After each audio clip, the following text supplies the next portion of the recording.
petite capitalisation qui faisait même pas partie du Nasdaq 100 et qui est arrivé après un parcours exceptionnel de x10 en 18 mois.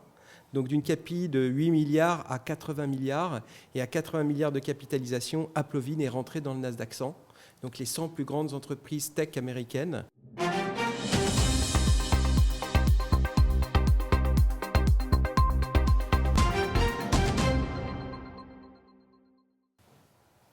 Bonjour, bienvenue sur Investir TV, notre émission Bourse où les gérants, professionnels de la finance des marchés viennent nous partager leurs convictions. Ce n'est pas de la recommandation d'achat, c'est du partage d'expérience, d'expertise, de convictions. Aujourd'hui, nous recevons Vincent Fourcault, le cofondateur de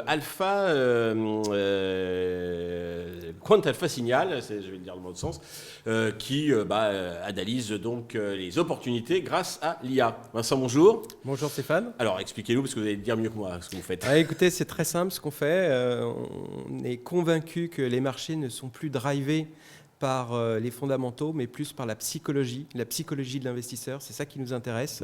Donc, on a deux savoir-faire. On est une sorte de hedge fund 2.0 qui ne s'intéresse qu'à la R&D, donc l'analyse du comportement sur les marchés actions et la commercialisation de notre savoir-faire. On n'est pas régulé, on n'a pas de licence et donc on travaille avec des professionnels et on est conseil de ces professionnels. Et tout ce qui est généré chez nous en termes d'idées d'investissement est consécutif effectivement d'algorithmes et de données propriétaires. D'accord. Alors vous avez donné aujourd'hui 3 idées. Je précise bien encore une fois que ce n'est pas de la recommandation d'achat. Donc voilà, c'est des idées. Après chacun en fait ce qu'il veut.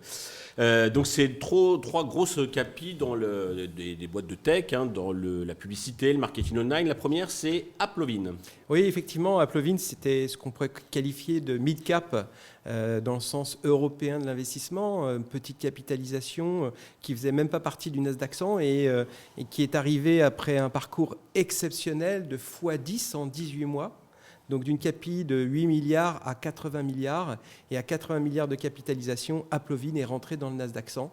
Donc les 100 plus grandes entreprises tech américaines. C'est quoi leur force ? Donc leur force, vous allez me dire, c'est boursièrement ou économiquement, économiquement. Oui, parce qu'il y a deux dimensions, parce que nous on parle de psychologie. Oui. Donc la force du modèle, c'est effectivement ils sont sur le marketing, ils ont créé une plateforme de marketing digital pour les annonceurs sur les téléphones portables.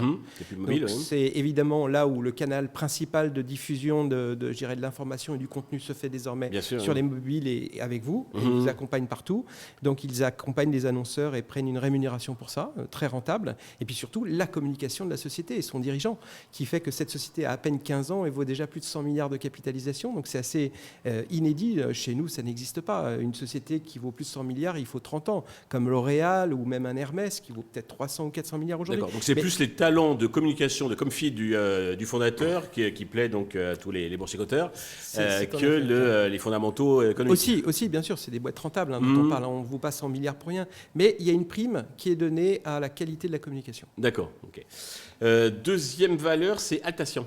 Atlassian, alors peut-être sur Applovin, c'est le moment d'y aller. De mon point de vue. Oui, même si ça a pris du temps. Oui, parce que le titre a fait x10, mais a reflué de 50%. Et ça a reflué pour des considérations de prise de profit, normales, c'est oui, humain. bien sûr, oui. Et à partir du moment où on voit un momentum se renverser, eh bien, les investisseurs essayent de se précipiter et de faire partie des premiers du wagon. Et de prendre ses profits. Tout le monde a gagné sur ce titre. Donc, naturellement, on accepte de moins gagner, même si on a pris moins 20, moins 30, moins 40%. Donc là, on a une rotation de la typologie des investisseurs, qui sont des investisseurs maintenant plus long terme, plutôt que des opportunistes momentum. D'accord. Voilà. Donc là, ça va peut-être pas monter aussi haut, mais ça va monter, donc il y a de la plus-value à faire. Atlassian, alors c'est une société qui vaut 60 milliards de capitalisation. C'est une société qui vend de la productivité aux entreprises, qui les aide dans leur processus d'entreprise, dans les métiers internes, de communication interne, de l'efficacité dans différents métiers, typiquement la mise en place d'un plateau, les relations entre les différentes parties prenantes. Tout ça, c'est du logiciel qui est mis à disposition, du sur-mesure. Ils ont 300 000 PME clientes. On a l'impression que c'est un marché infini, parce qu'il y a des millions d'entreprises dans le monde. Et ils ont une croissance de 30% par an. Donc sur les fondamentaux, c'est excellent. Marge brute à 85%. Donc on est typiquement dans le format du logiciel en termes de rentabilité.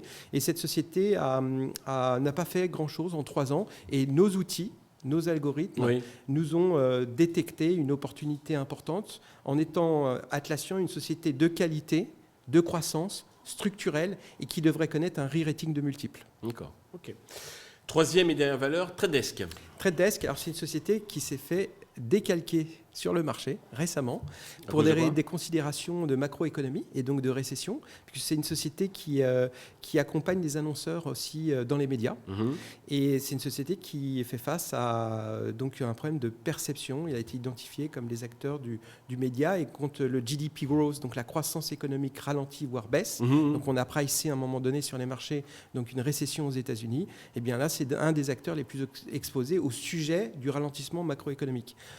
Je pense que c'est simplement un overshooting. Donc nous, on exploite des biais. J'appelle ça l'overshooting de Dornbush. C'est un théoricien économiste qui a expliqué ce que c'est qu'un overshooting. C'est une prise de conscience générale et une réaction, une surréaction grégaire.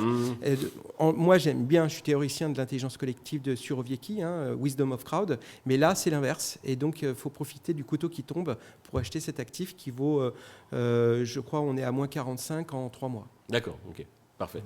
Pour conclure, un sentiment de marché ? Oui, un sentiment de marché plutôt... Qu'est-ce que vos outils Nous, nos outils, on analyse les trimestres, les publications trimestrielles. Et c'est fascinant.